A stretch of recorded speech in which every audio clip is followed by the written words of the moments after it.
Com o aumento do fluxo de dinheiro, de recursos públicos destinados pelo governo federal, houve um sinal de alerta aceso nos órgãos de controle. Polícia Federal, Controladoria Geral da União, os próprios tribunais de contas da União e dos estados também estão muito atentos, mas é importante que, com o aumento, então, da destinação dos recursos, há já aí algo muito claro, no sentido de que desvios desses recursos estão sendo, lamentavelmente, realizados por agentes políticos, por empresários, por servidores públicos, porque para ver a corrupção, para que a corrupção seja efetiva, tem que haver a triangulação.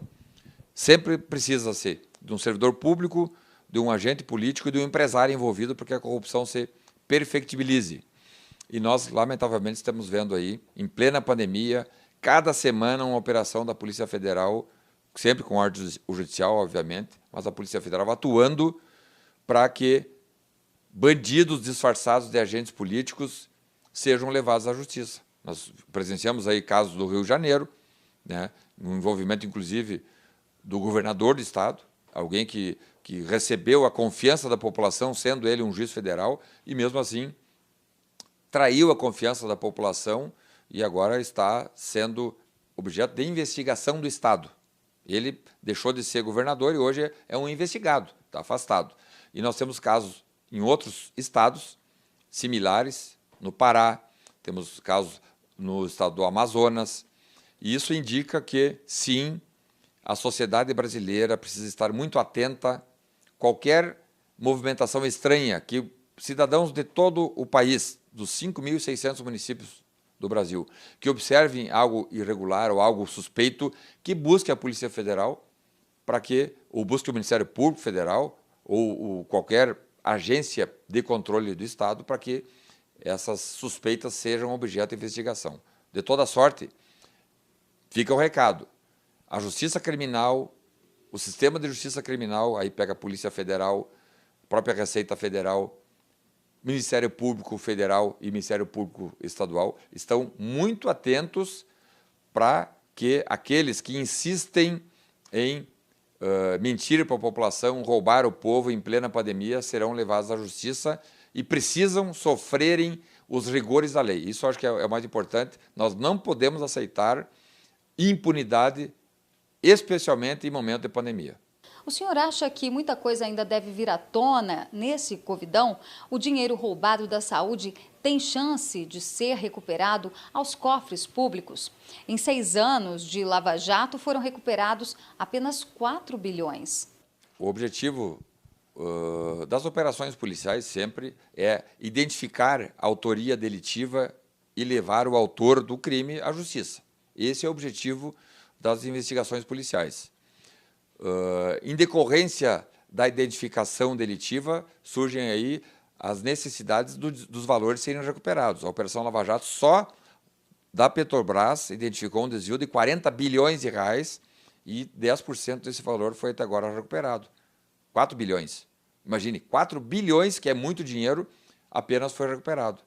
36 bilhões que foram desviados aí por agentes políticos, por empresários, por servidores públicos corruptos, 36 bilhões não se sabe onde estão. Se estão em paraísos fiscais ou se estão em bunkers. Nós achamos aí, em 2018, um bunkers com um senhor político com 56 milhões de reais em dinheiro vivo escondido. Então, o Estado precisa cada vez mais receber a confiança da sociedade brasileira para aí seguir os passos tanto da identificação criminal e responsabilizar, colocando e deixando nas cadeias os corruptos, mas como também recuperando esses valores. Valores que serão certamente usados para saúde pública, para educação, para infraestrutura, inclusive, né? E com isso nós teremos aí sim um país mais justo socialmente. Temos recorde também de apreensão de drogas. De acordo com o Ministério da Justiça, de janeiro a junho deste ano foram apreendidas mais de 90 mil toneladas de cocaína e mais de 1.000 toneladas de maconha. Qual é a importância dessas apreensões? A preocupação do governo federal, do governo Bolsonaro, para com o fechamento das fronteiras é algo muito flagrante para nós, é algo notório. A Polícia Federal e a Polícia Rodoviária Federal estão dedicadas 24/7, ou seja, de segunda a segunda-feira, para a repressão de entorpecentes, de tráfico de droga, mas também do contrabando de armas e munições. Isso é algo importante registrar, que há aí um recorde na apreensão de drogas, de maconha, de cocaína, mas que também há apreensões de armas de fogo. Isso é algo que a sociedade precisa entender, que os fuzis e metralhadoras utilizados nas grandes cidades do Rio de Janeiro não são nada mais do que a permissão que o Estado concede aos criminosos para adentrarem com armas do exterior.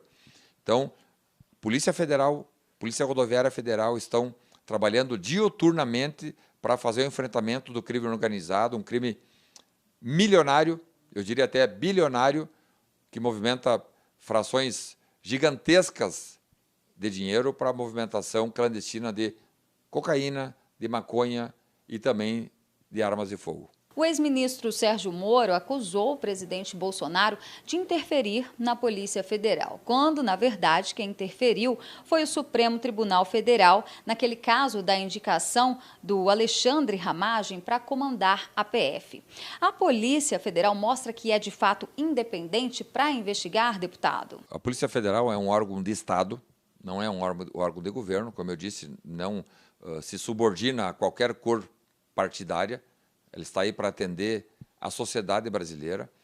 E quando o ex-ministro Sérgio Moro indicou que a Polícia Federal estaria sendo submetida a uma intervenção ilegal por parte do presidente, eu logo em seguida, mesmo sendo um deputado federal oriundo da Polícia Federal, fui às redes sociais e até à imprensa dizer que não conhecia de nenhuma interferência por parte do presidente da República. E achava que o discurso feito por Sérgio Moro era um discurso estapafúrdio, como realmente foi.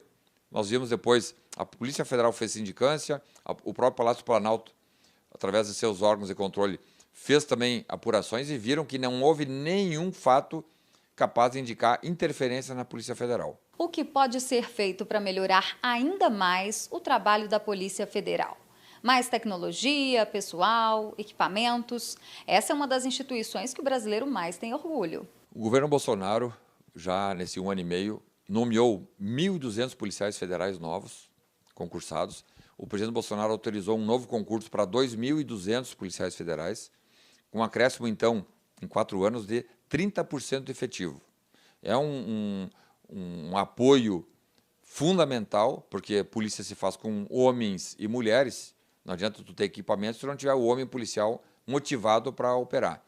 Então, nós estamos otimistas. Claro, precisamos avançar no tamanho do orçamento da Polícia Federal, como das polícias, do modo geral. O Ministério da Justiça tem um orçamento de 3 bilhões de reais, enquanto que saúde e educação têm orçamentos próximos de 200 bilhões de reais. E não custa lembrar que polícia é órgão essencial ao Estado. E precisa, tanto quanto saúde e educação, receber o aporte material, orçamentário e financeiro para fazer a prestação de serviço público. Então, muitas ações já foram realizadas nesse 1 ano e meio de governo Bolsonaro, mas nós aqui no Parlamento, na Câmara Federal, sempre estamos preocupados para que a sociedade entenda que não é gastar com segurança pública, é investir em segurança pública, porque a partir desses investimentos nós teremos segurança para que a economia se estabeleça, que a educação possa ser realizada com tranquilidade, que até a saúde pública seja melhor aplicada quando nós tivermos um Estado efetivamente seguro, com fronteiras fechadas ou controladas, com a traficância contida e com um número de homicídios em índices aceitáveis. Nós chegamos a ter aí, nos finais dos últimos anos do governo do PT, 62 mil homicídios. Mais de 60 homicídios num ano. Isso são cifras absurdas e essas cifras só podem ser controladas com investimento pesado em segurança pública. Qual a sua opinião sobre a reeleição dos presidentes da Câmara e do Senado? Eles têm sentado em cima de pautas que o povo quer ver aprovadas e até hoje não viu. Para que reeleição? Eu, enquanto deputado federal, sou contrário à reeleição, tanto do presidente da Câmara como do Senado. Nós vimos que a oxigenação ela é muito mais do que algo necessário para a política, mas ele é algo também necessário para a sociedade brasileira. Afinal de contas, o presidente da Câmara e do Senado acabam pautando os principais destinos do Brasil, junto com o presidente da República e com o presidente do Supremo. Nessa triangulação entre os três poderes, conduzem os destinos do país. E eu acho muito importante a renovação, a oxigenação, não permitindo, então, a recondução dos mandatos, seja do presidente da Câmara, seja do presidente do Senado. Deputado, obrigada por falar conosco.